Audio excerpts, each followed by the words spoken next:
if we're given some bounded polygon like this and we're asked to find the area, and it's clearly not, it's not just a triangle or just a square or just a rectangle, but it's a composite of several pieces, right?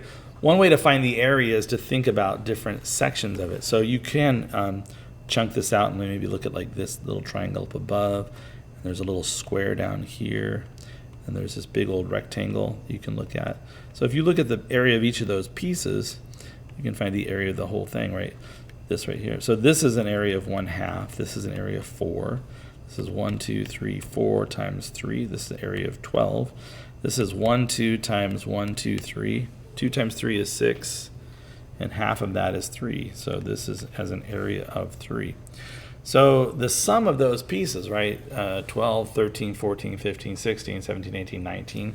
The area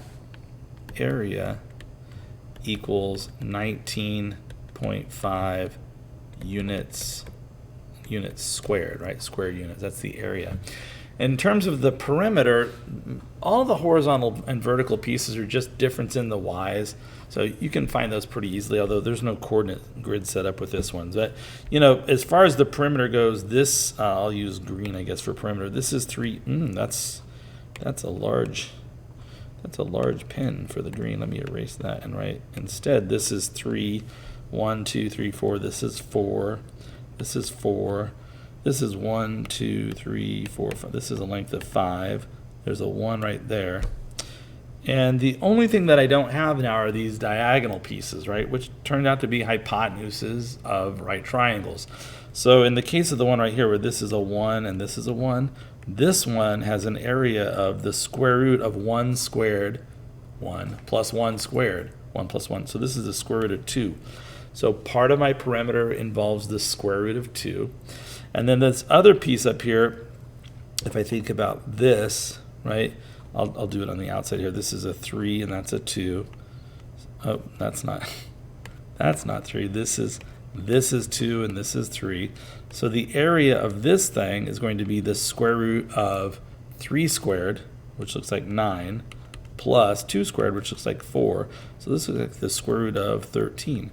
So part of my perimeter will involve the square root of 13. So my perimeter then is the sum of all these things I'm going to circle, right? 5 plus 1 plus 4 plus 3 plus 4. And then to that, I need to add the square root of 2 and the square root of 13.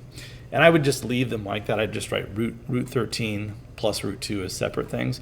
If you want, you could use your calculator and get an answer, just round it to the nearest tenth or whatever. I don't think so I would take either answer, either the exact answer of plus root 2 plus root 13 units, or you can convert it to a decimal. But remember, when you see those diagonal ones, that's the tricky bit where you've got to use the Pythagorean theorem to figure out how long those pieces are.